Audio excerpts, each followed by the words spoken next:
The Chicago Bulls prove yet again that they will continue to have trouble when a team is zeroed in on just beating them, that they have trouble matching the intensity against certain teams and certain level of play. We're going to discuss that. We're going to discuss the overall play of the big three since the All-Star break and how they've really improved their game, but how much is it really worth? And then lastly, we're going to talk about the Bulls' final 6 games of the season. We're going to get into all that and more right after this. You are now tuned in to Chicago Bulls Central, your number one place for all Chicago Bulls news and content.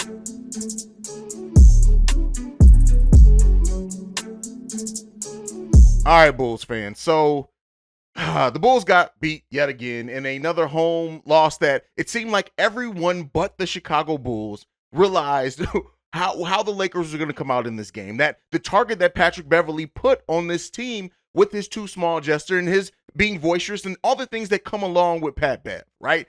Pat Bev is going Pat Bev. And so, even with Pat coming up small, both Pats in reality in this game came up small for the Chicago Bulls. And the only thing that was too small was the Bulls' level of effort and execution in this game. When you look at how well they got out-rebounded in this game, the lack of defense in key times where we needed defensive stops or a little bit of defensive intensity, we did not get it. And while Zach LaVine had a mediocre game, he shot the ball efficiently but never really seemed to get fully in rhythm, Nikola Vucevic is the only thing that kept us in this game in the first quarter. Then DeMar DeRozan having a great second quarter. But overall, the Chicago Bulls just did not have enough energy. They did not rebound the ball well enough, getting out-rebounded by 13 rebounds in this game, having 14 turnovers, even though they had less turnovers than the Los Angeles Lakers. They need to get those turnovers, and then shooting one of the worst three-point percentages they've shot in the last 5 games, only 27% going 9 of 33. I mean, shout out to the Bulls for taking 33 threes, I guess, for a team that just has not averaged that many, but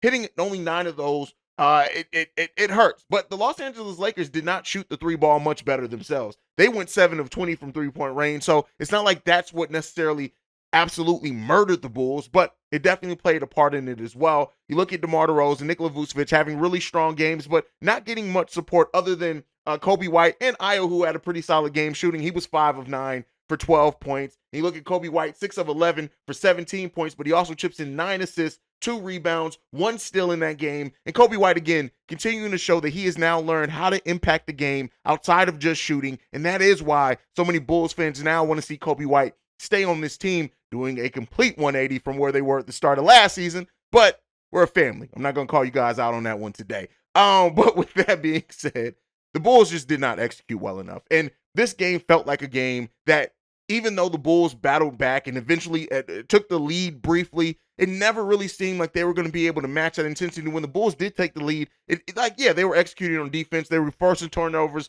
They got a couple of just easy fast break dunks off getting steals and being active, but it never really seemed like it was going to be something sustainable from the Bulls in this game. And like I said, unfortunately, you're not going to win them all, but the way that you lost this one, the fact that the Bulls never really caught a rhythm in this game, whereas the Lakers came out focused. The Lakers came out, and even though they had their mistakes as well, it just seemed like that Lakers team was more ready to go. Anthony Davis with 38 points in this game, LeBron James with 25. Then you have Austin Reeves with 19 points, and D'Angelo Russell coming back, and him scoring 17 points as well. They get almost nothing. They got 14 total points from the bench. The Lakers starters did the damage in this game, and they stepped up in a way that our team overall just did not match that energy. And when that happens, the Bulls are going to be put in tough situations. And so seeing the Lakers celebrate on the Bulls home court and all that, yeah, it sucks.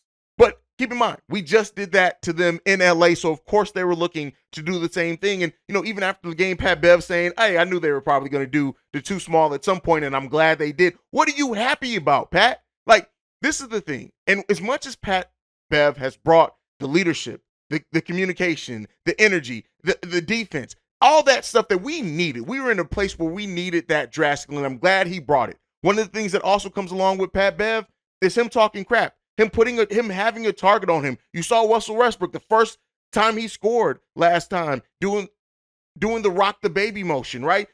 There are people who want to kill Pat Beverly on the basketball court. That's what I mean, is on the basketball court. And so that's just by nature something that comes with him being on your team. That is something that comes with him being a big cog in what goes on with your team, and him being on a quote unquote revenge tour in a way of when he just wants to prove to the people that doubted him or maybe didn't use him correctly and the teams that overlooked him, he wants something to prove. I get it. And it comes along with the territory. And I'd rather have what he brings to the team positively, even if it does come with that. But you have to realize that we have a team right now that has not shown the fortitude, I guess is the testicular fortitude. Shout out to my wrestling fans who know where that came from. That the team just doesn't have it to give in these big matchups when it comes down to it, when a team is just focused on just beating you, just stopping you. And that's what gets into some of my issues with head coach Billy Donovan.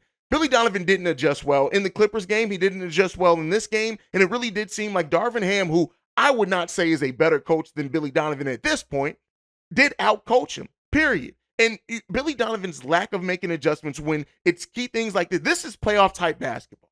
And as the Bulls go to a play-in tournament and you have a coach that you have these doubts in these type of moments that is going to get outcoached, it just brings everything back to while the Bulls, I still think, are going to make the play-in. I've done a 180 on that. I was just saying 2 weeks ago I didn't trust this team to make the play-in. I think they've created enough of a separation. I do think that they're going to get enough wins to make that play-in tournament, but I think that play-in tournament has a potential no matter where the Bulls, even if they do get up to 8, it can get ugly for the Bulls, and we can see the Bulls completely outclassed if a team just comes in and they're just like, no, we need to make these playoffs, and we're going to run through the Chicago Bulls if we need to do so. The team's mental fortitude, Billy Donovan's lack of adjustments, all those things play a part in why, you have to look at this team and wonder, hey, you make the postseason, you make postseason play, but what really is going to come of it? How is it going to really benefit the team? Yes, playoff experience does help teams and it can help players grow. It can help them know what they need to do and adjust. But we said that last season, and many of the players who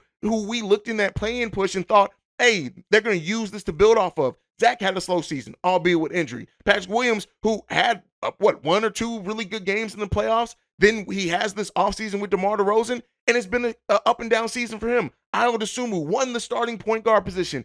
He had a good game in this one, but it's been a down season for him. Kobe White's grown. Shout out to Kobe on that. So it just, not that I don't want to see this team do this play and push and make the play in. I want to see them do that. The biggest question is what are you really going to gain from it? And that is something that the players have to ask themselves. What are they going to gain from it? Now, as we're talking about making the play-in, we got to talk about what's the thing that's really changed this Bull. And I know I've done it, a lot of other Bulls content creators, we constantly talk about the Pat Bev effect, right? But I want to take it outside of Pat Bev and just talk about our big three and how they've stepped it up recently. Nikola Vucevic, for example, when Vuce is on the court, we outscore our opponents by 107 points since the All-Star break.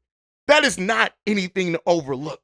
And with what he's been doing since the All-Star break, Nikola Vucevic has been used in a better way, not as consistently. Even in this game, we did see Billy Donovan go away from going to Vuce, who was cooking for us for a while. But Vuce has definitely stepped up his play. DeMar DeRozan, while he has seen a 10% reduction in his shots, only taking 16.5 shots, down from the 21 shots he was taking before, it's helped his efficiency. He's become a way more efficient scorer. When you look at, he's shooting 50% from the field overall, 31% from three-point range, which is big for him. He's gone from 31 up to 51%, and then 40% from three. Like, DeMar DeRozan has absolutely played better with and willingly taken a step back. Now, some of that is the injury, some of that is other things, but he's become more of a facilitator and has made the Bulls a much better team for it. And then Zach LaVine. Zach, since the All-Star break, is averaging 28.9 points per game, which would this season have put him in the top 10 in scoring in the league, doing that on 55% shooting from the field, 46% from three-point range, and his defense, he is committing less turnovers, he's committing less fouls. Zach LaVine, since the All-Star break, may be playing the best basketball of his career.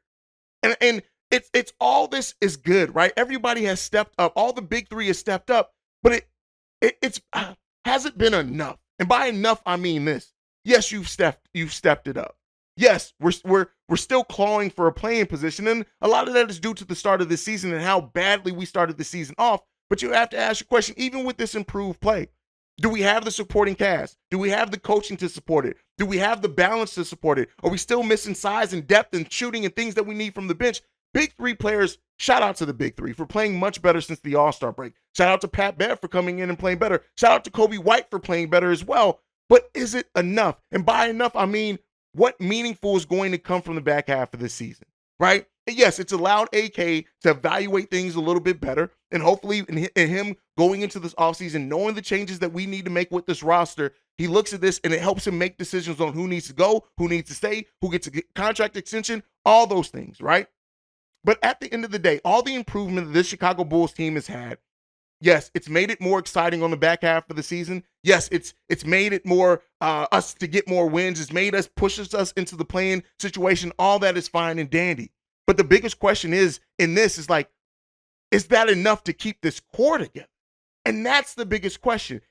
Keeping this core together, regardless of how they played since the All-Star break, you still have to look at the pluses and minuses of this core. And while I would love to see Nikola Vucevic come back because I don't think he is the problem. I don't think any one player is the problem. I don't think any one thing is the issue here. It's a combination of a lot of things. It's the perfect storm of shit for the Chicago Bulls, unfortunately. And while we've been, and I feel a little bit bad saying that at a time where we've still won considerably more games than we lost. And if we keep this winning percentage up, we're easily going to make the play-in tournament. But I'm looking outside of that, right? Making the play-in tournament is cool. It helps. You know, we get a couple of extra games. It adds some excitement. It makes the last week of the season mean something where it could have not mean anything. I get that.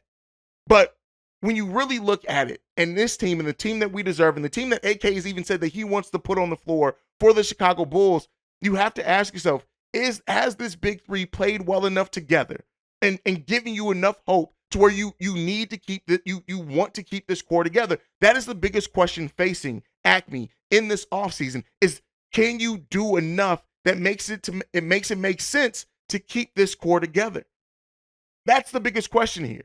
And we've had some fun games. We've had some exciting games. And maybe the Bulls do the career-ending injury exception for Lonzo Ball, and they bring another high-level starting point guard in here, and we're back rocking and rolling. We're energized. We're having fun. The team's having fun, all that. But you still have to ask yourself the question of, have we done enough, right? Have we invested in our young players enough? Have we put them in a situation for their development? We got two young players who barely see the court in Marko Simonovic and Dalen Terry, who, hey, listen, we could have used some size in these last two games. If Marco's not going to be in your plan to actually be in your rotation, if you see him so low to where he can't crack your NBA rotation when he's on an NBA contract, you got to get rid of. Dalen Terry, who you drafted, you invested in, you talk very highly of his potential and what he could be, we need to then see him on the court, right? We need to see that. He deserves to have that investment in him. What this team does next season, what this team does in this offseason, what this team is going into next season, you have to ask yourself the question of what pieces do you keep? What's worth keeping, right? And then even the pieces that are worth keeping, can you keep them or do you still send them away so you can get more assets back? Everything needs to be reevaluated in this offseason. And we'll see if Acme is up to the test. But speaking of up to the test, the Bulls have 6 games left on this NBA season. And the biggest question that's remaining the Bulls, are they going to continue creating enough separation between the Washington Wizards and the Indiana Pacers in them to where they get that play-in spot? Right now, the Bulls are 2 games above the Washington Wizards. They're 3.5 games above the Indiana Pacers. I think that I don't want to necessarily call it early, but I think we can stick a pin in the Indiana Pacers. I don't think that the Bulls are going to lose enough or the Pacers are going to win enough for them to overtake that 10th seed. The biggest threat is the Washington Wizards and what they are going to do. The Washington Wizards have a much tougher schedule than the Chicago Bulls on the back half of the season, the rest of the season. And so the question is, are the Bulls going to get the necessary wins to keep pushing off the Washington Wizards? The Bulls right now, for the remaining part of the season, we have the 20th hardest schedule in the NBA, whereas the Wizards have the 16th hardest schedule in the NBA for the remaining part of the season. The Bulls need to take care of business. We can't keep having these flat games. I would love to see the Chicago Bulls win these remaining 6 games.